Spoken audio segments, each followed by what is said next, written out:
Hello everybody, Kane here and welcome to another video of Art of Conquest. In this one we're gonna talk about research. There are a few nuances to raise in here and what can be better to raise, as well as avoid making some mistakes. So first one, we're gonna talk about the army. I see quite a few people just go at it in a pretty random way, just leveling everything that they see here.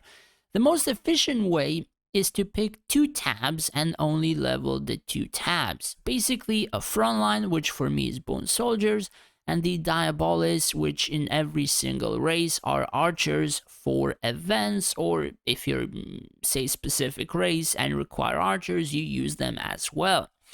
And all of the others should not be leveled. And now you would ask, if they shouldn't be leveled, why did I level the spiders? The thing is, I was playing Rakan, and I think I required about 150, 130 of, I suppose, levels in the research to get a few specific breakthroughs that would benefit for me in terms of PvP, because Rakan requires 3 units on the field, rather 3 different ones. So that is why I have a third tab, and I'm gonna level it a little bit further just so I can use them for a regular use. And in the end of the dual tower, I will just swap the archers to arachnids, do the dual tower, and then of course reset. And that is, I think, what I'm gonna do in the grand scheme of things. Aside from that, how you should level the research. So everything up until tier 7 is good and you should do that. Tier 8 you can actually skip. Now the thing is, it probably you would spend a week, maybe 2 weeks, I'm not entirely sure. But I mean, that 1 or 2 weeks can actually used for DPS stats that would benefit your PvP or your army. However, this one particular research actually assists an event called Power Prize Fight, in which you have to recruit army. Basically, 20% less rare resources required to spend to train army, which can end up being a few 100,000 up to 1 million per one event. So really, it depends whether you want to focus that event or you prefer more faster PvP stats or etc. Then tier 9 is good. Tier 10, in majority of the races, it's only hospital time or recruitment time. This one is hospital for the 4 races. For Lich, it's resurrection. So for Lich, it's a little bit better because if somebody attacks your wall defense, the undead units get destroyed, and only a portion of them, I think 70 or 80%, get revived. Thus, upgrading this is quite crucial because a lot less soldiers get destroyed. So, for Lich, more uses. For any others, it's really not that good. As I don't know, I never participated in a realm war for probably a year after the first Drake or so. Everybody is in the capital, and wall defense doesn't exist because every realm has a kraken. So regardless if you upgrade that or not, everything is gonna be clean anyway.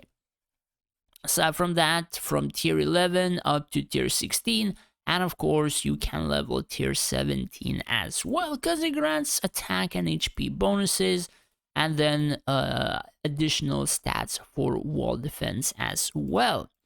Same for Lich Mages, except I have leveled tier 8 here. I think for events I required it and I sped it up half a year ago, to win Linari or whatever, and then the same thing for the others. Now, the reason why I kind of want to level arachnids, I tried them out. I think I found them pretty useful. So I boosted, I think, a couple of levels on tier 9 since it wasn't finished. And I kind of want to level this one in particular to increase the HP on the mini ones, because in a span of 20 seconds, they can give birth to like over a friggin' 100 of the spiderlings. So it can actually help out with a little bit of tanking per se. because some single target heroes or army do a ton of damage, and just a random thing like this proccing a huge damage proc instead of a unit can make that unit heal up, can make that hero heal up or not proc invincibility. Like, there are quite a few nuances where this particular unit can actually excel. Now, I don't want to go too deep in its research. It's a waste of time. I just really want to get the basics. And after that, as I said, at the very end of Dual Tower, this reset button will be switch.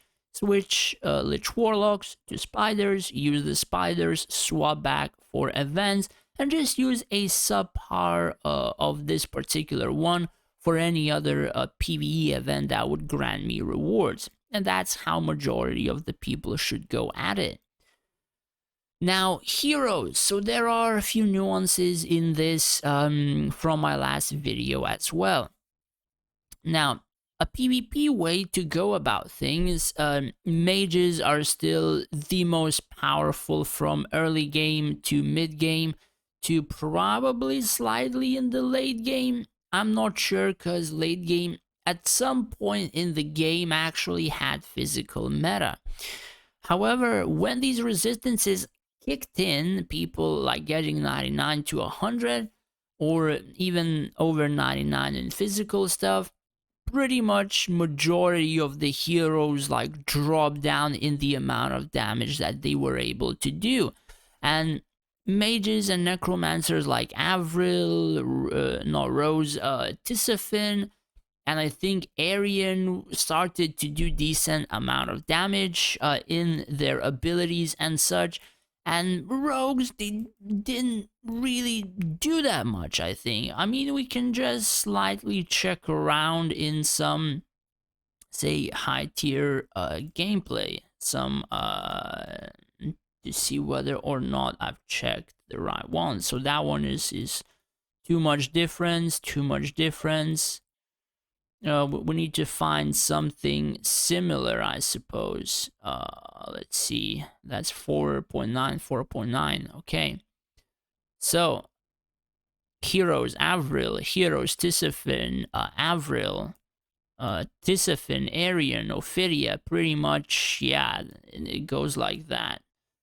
So, a little bit lower than like a little bit lower than very high. We have archers, of course. We have Tisafin, Avril, Valerie, Arian, etc. And it pretty much just goes even into the master tier, which is like mid-tier gameplay. So let's find like 4,200 something as well, just to have some sort of an example. Because if I would show you mine, it's mage's top score regardless, but so have to find somebody else. So we see Valerie, we see Avril, we see a Sizo, probably that guy has high research, and apparently they have stalkers as well. But pretty much, as you can see, mages majority of the time against literally everybody, because they have a lot of resistance removals. Friggin' engineers doing damage, bro, what the hell? And, well, I mean, Sizo does appear sometimes, so the research can kick in from rogues as well, but I suppose the mages and necromancers, for majority of the part, actually still like do quite a bit more in PvP. Though late game is sort of 50-50, I'm still not part of it, so it's very hard for me to explain that, because it seems like if you're not really spending that much money, late game is actually very hard to achieve, even over 1.5 years of playtime. And that is pretty much by the features, by the research, by upgrades, and all of that kind of stuff. So if you're kind of want to focus PvP as well as a few particular events, mages can actually carry you pretty much straight up just by themselves. And in my PvP, mages can actually kind of kill majority of the enemy, and I can even like show you some of the fights. Not all of them. There are a few like different damage charts as well. But pretty much this is what usually happens. Tisafin and Avril doing majority of the work. So aside from that, after you're leveling the mage ones, now prior to that, I am leveling every single one of them in the mage research tab, except for tier 14. The reason why I don't really want to spend time on that for the moment is because it says increasing, or rather increases the damage of mage and necromancers casted abilities, which means the only ability of the mages or necromancers I cast is Avril abilities. So this would increase the Avril abilities damage, and that's pretty much it. And it would take like 2 months or a month and a half to actually level this, and then it would grant me some stats, which stats are actually pretty friggin' good, because if you win on them, you actually gain quite a bit of bonuses. But 1 month and a half for these bonuses, when I can just level, say, perhaps generals to a breakthrough for more levels or stuff like that, in which would make them survive and carry buffs, or less likely to die and lose buffs, or gladiators, which would kind of make them quite a bit tankier.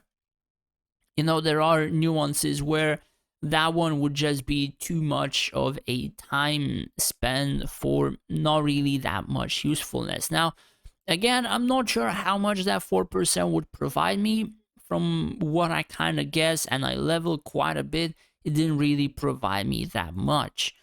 So, after mages, you really want to focus the gladiators, because if the gladiators do survive, like Balrog, Bane, Denji, Virion, say even Lunella, and stuff like that, you can actually not win the fight in particular, but those heroes will either keep your stall side alive or your burst side not broken down as easy through the front line. Because my Bane tanks like a monster, my Denji tanks like a monster and carries a ton of debuffs.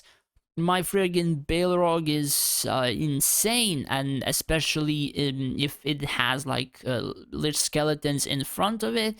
Basically, that Balrog can survive for like an entire minute, even if majority of the lich skeletons are killed. So focusing gladiators for PvP is actually a must-have. Pretty much everything up until tier 12, a few levels in tier 13 and 14, and then tier 15 and 16 kind of a must. Now, I'm not entirely sure how OP this one is. Evade chance is kind of a lie. Attack, I'm not really sure if it's that useful. Now, that attack value is okay, I think, if you level the tier 15 for the siphon of their damage dealt. But aside from that, it's like reducing physical resistance just by leveling it, so that one is okay. The breakthrough is so-so. So it really depends how much time you got to spare. If not that much, tier 15 and 16, and you just go to another research. So for majority of the time, my sages and generals were under 100. I decided to focus them because I placed quite a few of them and they carry buffs and debuffs. So what research is to level to make the most effect, I have no idea. The thing is, I want everything up until tier 8. Then we have tier 9, which increases HP of troops, which means it's not increasing heroes. So I'm gonna skip tier 9.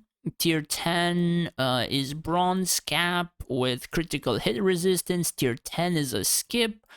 Then we have tier 11 for HP, which is okay, and +2. So you want tier 8 and tier 11 leveled. And then I suppose attack of troops, so it doesn't include heroes. I mean, this okay-ish because it gives command. Command is like all of their abilities. Tier 13, I am not sure how good this is. I leveled it, but I think my army became tankier because I also use Azure, so more HP, more healing, I guess. And then tier 14, 15. 15 also has a pretty good buff if you're using archers. So if you're using archers, you want to have tier 13 and tier 15 done on these ones. Aside from that, what I found pretty good is the tier 14. Now, probably not a lot of people actually notice this. This says reduces the damage taken by friendly units near general and sage heroes. Friendly units means including heroes. Thus, you usually want to place one hero in the middle of your mages or whatever backline you have, so they will be taking a lot less damage from any sources of like Rufios, mages, or whatever the hell hitting your backline. The same for, of course, troops. You don't really want to place any of the generals and sages near frontline except for maybe Rose, who will just stay in the backline. Any other like general or sage, they will literally just go frontline range and die, and you don't want them to die. Aside from that, after you finish those, I'm not really sure if it's really that crucial to focus any other, except for maybe +5 levels. But I'm not gonna waste a ton of experience at the moment for them. I just want them to be 68, so they would have a pretty decent chance of surviving. And after I finish that, I am contemplating whether or not to go for this, because I think when I finish some of those research on generals and sages, I will be able to level tier 18, which is a pretty huge buff for the mages and necromancers, and will increase a lot of their damage by crit rate and crit damage as well. If I don't, I am not sure whether or not I should just go back to the gladiators or level rogues and mechanists. The thing is, we still require rogues and mechanists, and they are like a pretty decent side DPS in majority of the formations, or at least surviving the damage. So for basic use, I'd say everything up until tier 12, maybe tier 11, because tier 12 is just damage and some stats, so everything up until, say, tier 11 is okay.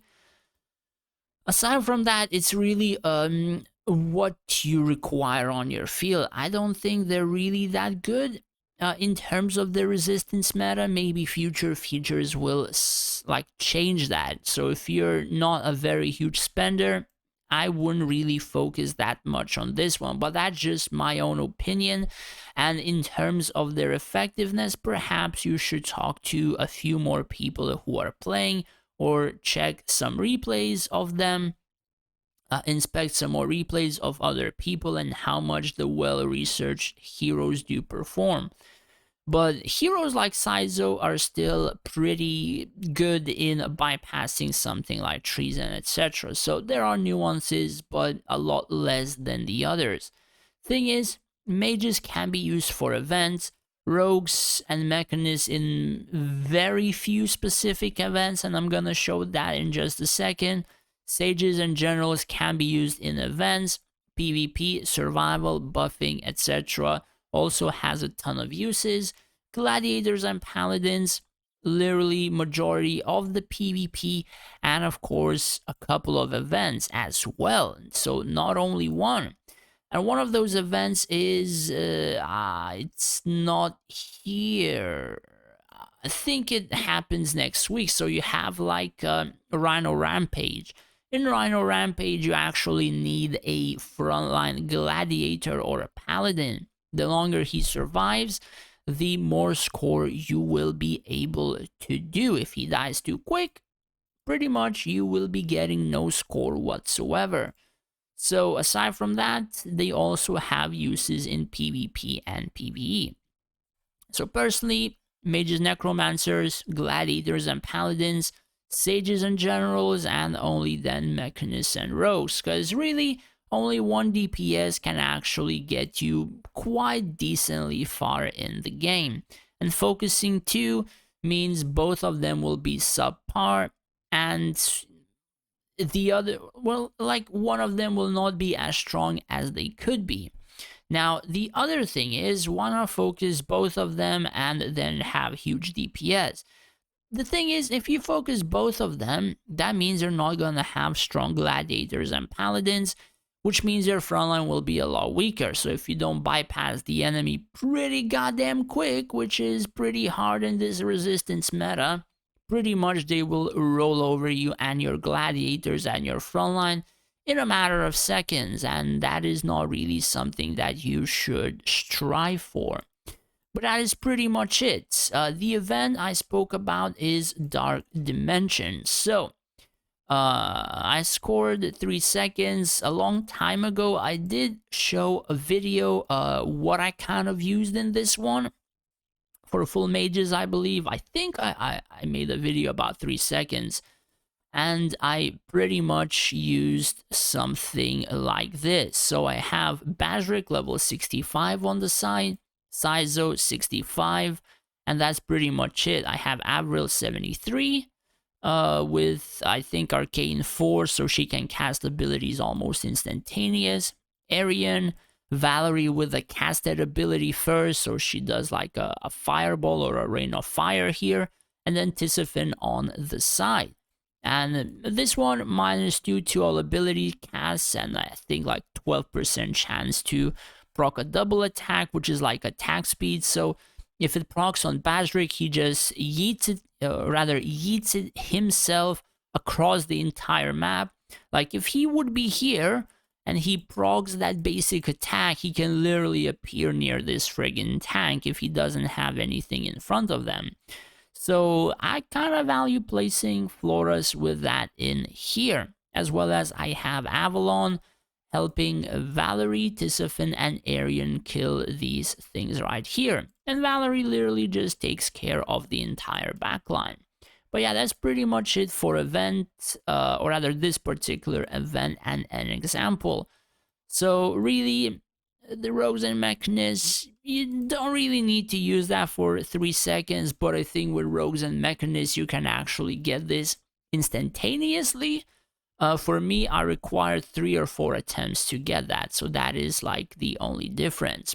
Anyways, that's pretty much it. Let me know in the comments down below if you found this video useful and helpful.